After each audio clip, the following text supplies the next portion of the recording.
So folks,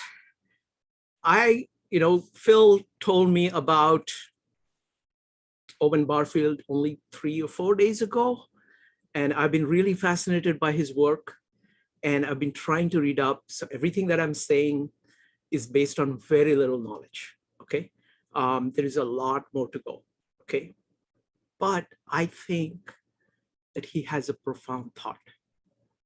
You know, in one of his interviews, he was saying that everybody complains that all authors have just one book. They just keep writing many, many books, but it's actually one book. And he says, I agree, okay? And I agree too. I think he has written only one book. And I will go a little bit further, okay? I'm taking some poetic liberty here, okay? I think he has only one sentence to say. Okay, so I'm going to put the sentence in the chat, and I'm going to illustrate it by 8 different things. This is all I think he has to say. He says, language can produce a felt transformation of consciousness. Okay, language can produce a felt transformation of consciousness. So I'm going to make 8 points.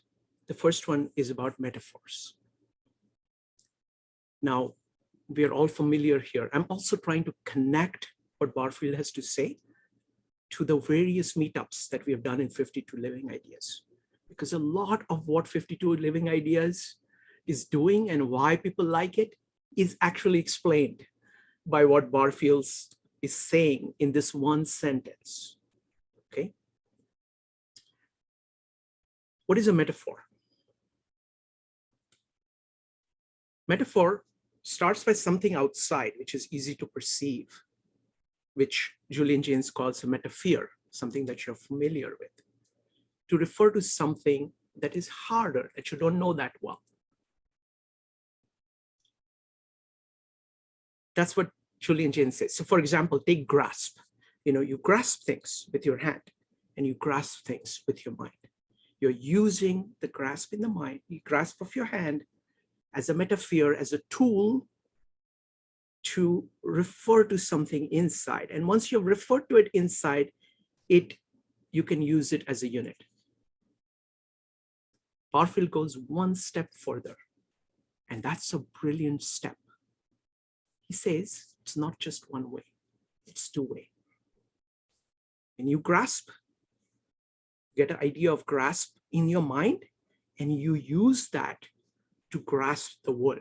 So you've gotten the idea of what is grasping, something, some general pattern in nature you've captured in your mind. And from that, you grasp how a company is working. You can't put your hand around the company, but it is applying that idea inside, an eternal idea, to everything outside. So it is a loop from outside to inside and back to outside. That's point number 1. Now, I've been thinking about this a lot, so I want to give you a personal example. In order to experiment with this, I know Marathi, which is an Indian language. Indian culture is very different. The source of the language is very different, though it's part of the same Indo-European family. The culture is different, so the way in which the words are composed are different, okay? So I woke up this morning, I was almost half awake, and I had some thought. I don't remember what the thought was. But then my observation was, in Marathi, I said to myself, Ya vicharala dhar hai. Okay, dhar, vicharam is thought. So this thought has dhar. What is dhar? Dhar is sharpness. Okay, now the way in which the word dhar operates in my mind is that immediate image of a knife comes in, that this is a cutting thing. It is far more cutting than thoughts that I used to have. This thought that I'm having right now has this cutting power. So immediately that outside image came in. And then I applied, that is automatically applied at the same time dhar is applied inside, saying, oh, this is a cutting thought.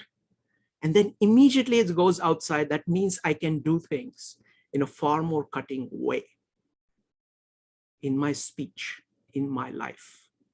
So that entire loop was there because I understand Marathi better than I understand English. Now, it so happens that sharp actually operates the same way. But the way in which the word sharp operates in my mind is that if I'm not aware of it, I just say, oh, that was he's sharp. But I do not fully get this idea of where it came from outside, what it is doing inside, and how it is being applied outside. So these words, which originate in metaphors, are living when you have this loop going on. But the way in which most people end up using them is that they lose the connection with where it came from outside, and they kind of become dissociated. So they become, a living word becomes a cadaver, and you are holding that up as a word, but it's not really a word. Okay, it's a word in Barfield's term only if it produces a felt transformation of consciousness. So what I was saying in saying that is that, oh, my consciousness is operating differently. Something new is going on in my consciousness now. Okay, that's a profound experience. And I got that with that word. The word is the one that captured that. So that is point number 2. Now let's take an example in the West. Okay, so I'm going to read something to you, which we have studied quite a bit. This is John 1:1. In the beginning was the Word, and the Word was with God, and the Word was God. He was in the beginning with God. All things were made through him, and without him was not anything made that was made. See what is going on there? There is God. The Word is self-consciousness of God. It's through Word that God knows himself. And then through that Word, all things are made. You can look at it in a cultural context. We look at things, the Word captures our understanding of it, the way in which things are operating, and then that understanding is being used to transform the world. So it's the same idea.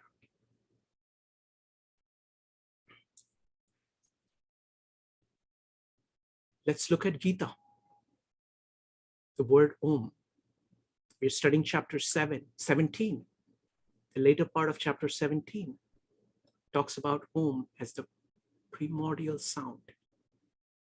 In that one sound is captured creation, sustenance, and destruction, all three in one. And everything follows from that sound. There is a word which is given, which is actually atrophying. So it is being destroyed all the time by Shiva. There is a destructive process going on.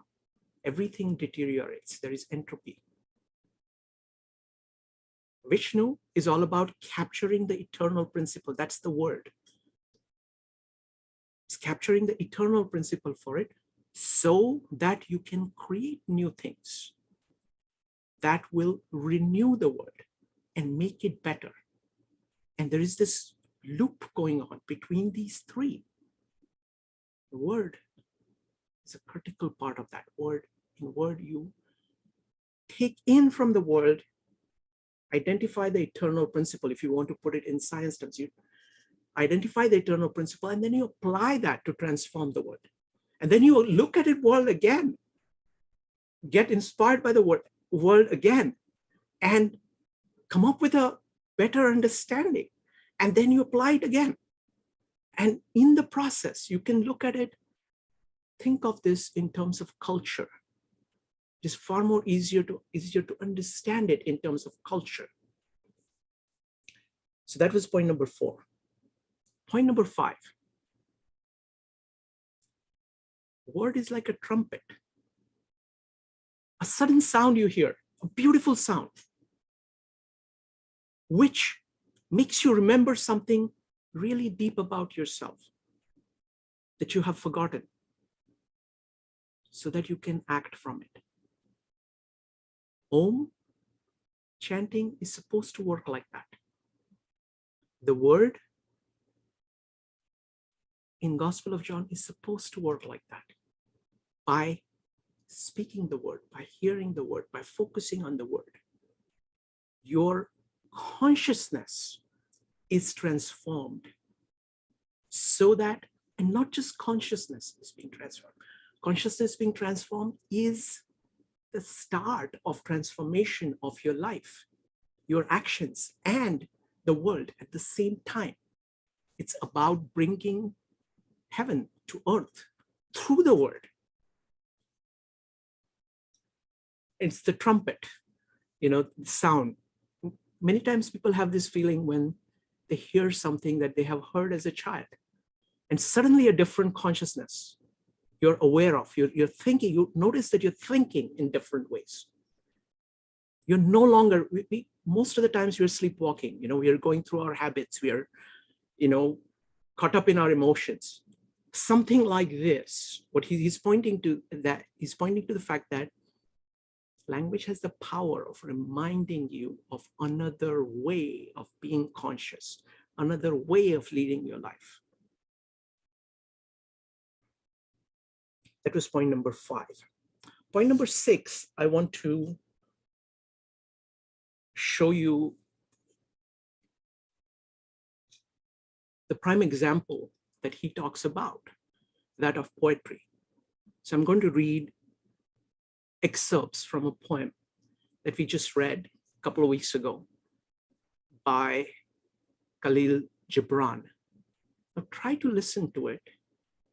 This is a very striking idea, and see if something happens to you inside. I mean, the great poetry has that power of letting you see something. Sometimes it does through words, concepts. Sometimes it does through building a beautiful physical idea from which you can abstract something inside. So great poetry actually creates a metaphor that changes or allows you to feel the transformation of your consciousness. So this is, again, I've selected parts of it to be brief. This is a poem by Khalil Gibran called Defeat.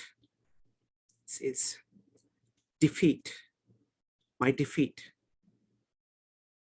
You are dearer to me than 1,000 triumphs, and sweeter to my heart than all world glory.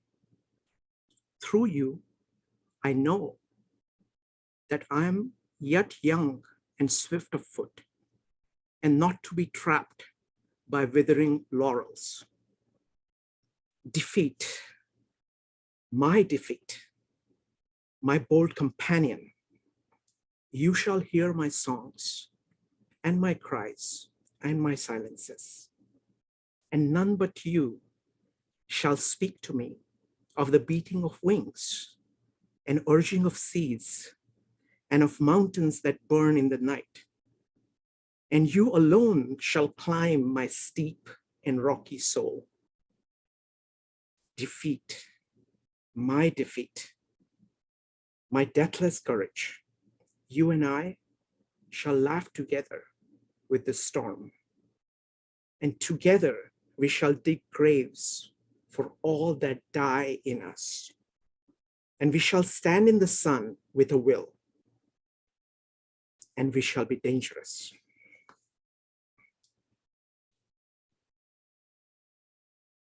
Let me go to the point number 7. We've been studying works from the axial age. We've been studying Tao Te Ching, Bhagavad Gita, and the Gospel of John. Many, many, many of you have noted what a transformative experience that has been.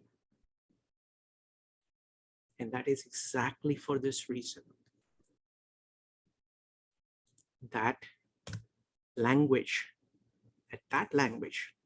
actually produces a felt transformation of consciousness. This work, these works, all these 3 works are from a different age. It is a very different way of looking at the world, where the inner and outer is integrated.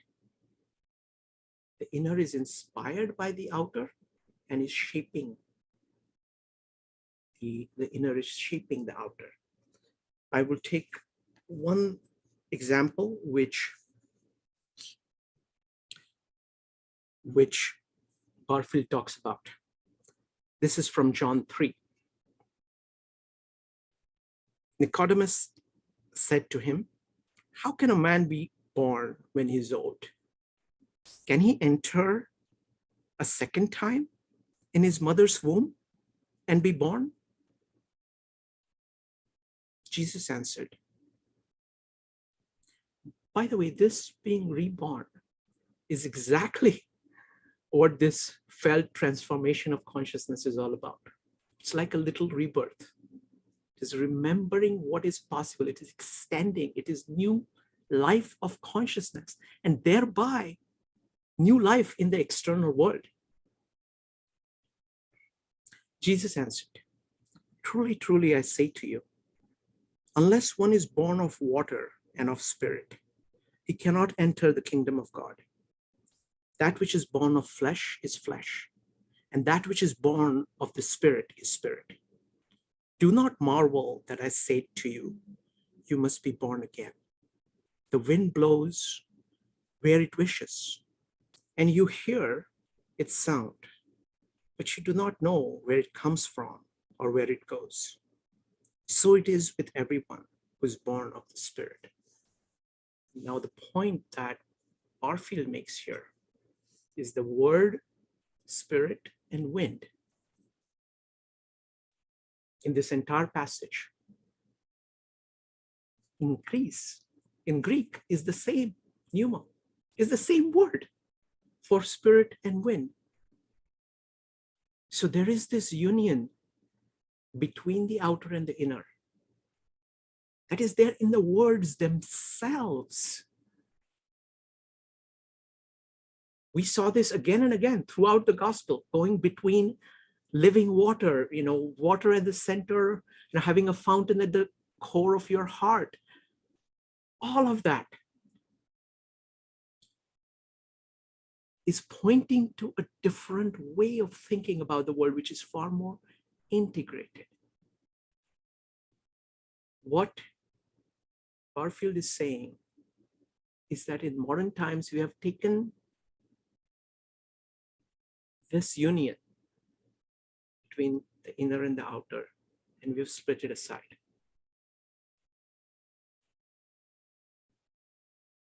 Where we have made one, the outside, a corpse, and inside a ghost. You can experience this unity in these works, and great poetry is how you do this. And this is not about somebody else doing it. He's saying this is what language is. So if you're using words that are not doing that, you're using language at not the level that can be used. This is available to us not only as a consumer, but as a producer. So it's a very profound idea. I'm just getting started on this, and I look forward to exploring it further.